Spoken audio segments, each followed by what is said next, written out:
Magandang hapon po, mga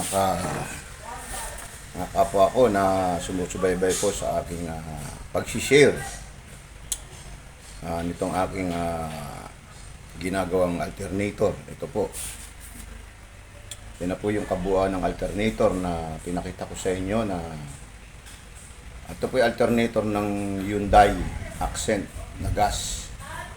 So, na-trace ko na po ang sira nito.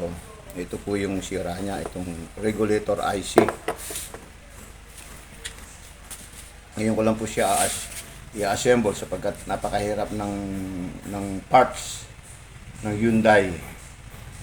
Lalo na pagdating dyan sa mga starter, alternator. Yan po.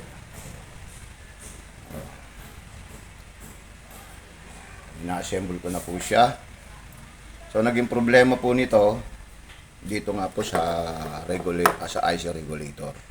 So, ito po yung naging sira niya. Ito po yung bago. Buksan ko po. Ayan, para makita po natin yung bagong IC regulator.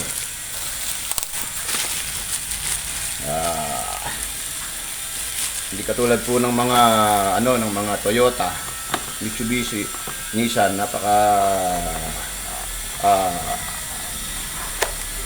kumbaga marami ng piyesa na po pwede natin pagpilian dyan. Ito po yung bago niya. Ito po yung luma. Ayan. Ito yung luma na may sira. Hindi na po siya kasi ito ang trabaho po nito, siya po yung nagre-regulate ng kuryente from AC to DC na pinapasok po rito dito sa ito po yung rectifier, bridge diode na rectifier. Yun po yan, from AC to DC. So inaano niya po, binabago niya po papasok sa battery. Ito po yung kanyang stator. Ang pag-check po ng stator, ito tatlong pin na to. Ayan. Checkin niyo po yan ng voltmeter na sa times 10. Kailangan gumana po yan. Magkaroon po ng reading. At i-check niyo po rito sa kanyang ground. Pag gumana po, dito po nakatutok kayo. Ito, lagi niyong tututukan to ng yung positive. Tapos yung isa na doon sa common. Nandiyan, itutusok po dyan. Pag gumana po yun, ang ibig po sabihin ay grounded po yan. At ito, i-check nyo rin kung paano, tuturo ko kayo paano mag-check nitong rectifier diode. Ito yan, rectifier diode po yan. Yung mga may paang yan, nakikita nyo. So ito po yung pinaka-router niya po. Itong dalawang brush na yan. Yan po yung nagsusupply ng kuryente. Yan po kumuha ng kuryente. Palabas po rito sa rectifier diode na to, na bridge rectifier diode. So, sabi ko nga po sa inyo, itong alternator, hindi po ito nangangailangan ng kuryente. Hindi katulad po yan ng starter. Bago po siya gumana, kailangan niya ng kuryente na nanggagaling sa battery. So, ito po yung nagsusupply ng kuryente sa buong sasakyan. Siya po. Maaaring kung may battery ka po pwede, pero hindi po tatagal. Halimbawa po pwede rin umandar. Wala itong generator nyo o itong alternator nyo. Pero hindi po tatagal ang battery nyo. Maaaring 1 o 2 days lang. Kasi po, ginagamitan po yan ng ilaw. Opo, busina. Yung pump ng gas. So, kinakailangan gumagamit ng kuryente yon. At yung spark plug.